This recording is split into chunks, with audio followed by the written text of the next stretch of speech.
Hi, my name is Kaleb Luton, and this month we'll be highlighting Athletic Trainer Appreciation Month. And today I'm here with Zach Dunbar. And as an athlete here at NAS, especially in your short time, I just want to thank you for helping all the athletes, putting in your own work to help us come back and compete as hard as we can. Thank you. We appreciate that. It goes a long way. So, how many years have you been an athletic trainer or worked in a similar position? So I have been certified for almost 5 years now. I graduated from the University of SUNY Rockport in 2018, and then I went to the University of Florida to get my master's in 2020. So I've had a few jobs since then, worked at a couple colleges, worked for a PT clinic for a little bit, and then kind of found my way back to Western New York. So happy to be back here at NAS. So you went from Rochester to Florida and decided to come back. Yeah, I went from Florida. I was in Florida for almost 2.5 years, and then I worked in Baltimore for a couple years. So kind of crept my way back up the coast, and then finally made the full jump to come back home. So it's been great. I loved it down there, loved it in Maryland, but it's just time to come back to be closer to all my friends and family. So I missed the snow a little bit too, not gonna lie. That makes a lot of sense. I love the snow. So what motivated you to become a trainer? It's a great question. I went to a really small high school. We didn't have an athletic trainer. I really had no idea what athletic training was until I was starting to look for colleges to where to go.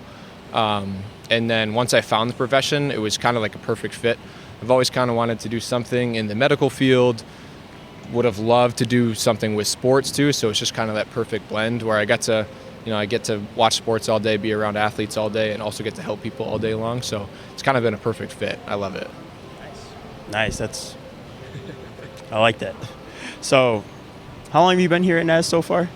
I have been at NAS since I just started in August. But I actually, when I was a student at Brockport, I did a semester rotation here at NAS my senior year. So, spring of 2018, I worked with Mike and Phil down in the training and worked with the men's lacrosse team a lot. So, it was kind of cool to come back and kind of came full circle after 5 years of being a certified kind of on my own, and then coming back to work with Mike and Phil and see Sean again too. So it's been a lot of fun, and getting to know Molly it's been really great. So they're a great group of people to work with. They make coming to work a lot of fun every single day, which is my favorite part.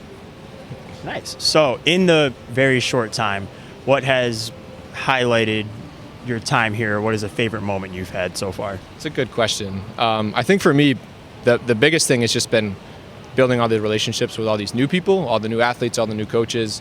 And like I just said, kind of getting back into working with Sean and Mike and Phil and getting to know Molly. Like it's been awesome. I think if I had to pick one moment though, it's got to be my women's ice hockey team winning UCHCs this year. Double overtime game. It was absolutely crazy. Just kind of cool to see them put in the hard work all season, paid off, and it was just an amazing experience just to watch them to win. I was so happy to be a part of it. Just in my first year here, it's cool to watch your team win a championship and just know how much they appreciate what I do for them, and the guys team what Sean does for them. It's just everyone here at NAS, all the athletes included, like we really feel appreciated by what we do, and that's not something that all athletic trainers feel across the country, so we really appreciate that. So that was definitely probably the coolest thing I've seen so far, is just kind of being a part of that, and not just being the athletic trainer watching it, but like actually being a part of the celebration. It was really cool. I would say, yeah, definitely, especially here at NAS, try to make our athletic trainers feel very appreciated, because obviously your guys' work goes unnoticed sometimes. Yeah, sometimes it can be a thankless profession, but we don't really feel that way here at all. So we appreciate what you guys do for us. Nice. So to finish up, what message would you give to anybody pursuing this type of career? Yeah, for me, I would suggest, I think kind of Phil touched on this too, just doing the research on your own, really kind of figuring out what this job entails. A lot of people think it's just filling up water bottles, taping ankles, all that kind of stuff, and there's so much more to it. There's so much more that goes into it. So just making sure you really understand that before, if you're really thinking about pursuing it. And if you know anybody that's in the field, reach out to them, see what they think, pick their brain, ask them questions, see if you can come shadow them. Just kind of getting in hands-on as much as you can. It's just going to help you in the long run, for sure. Nice. Have a great staff here. Take advantage of it.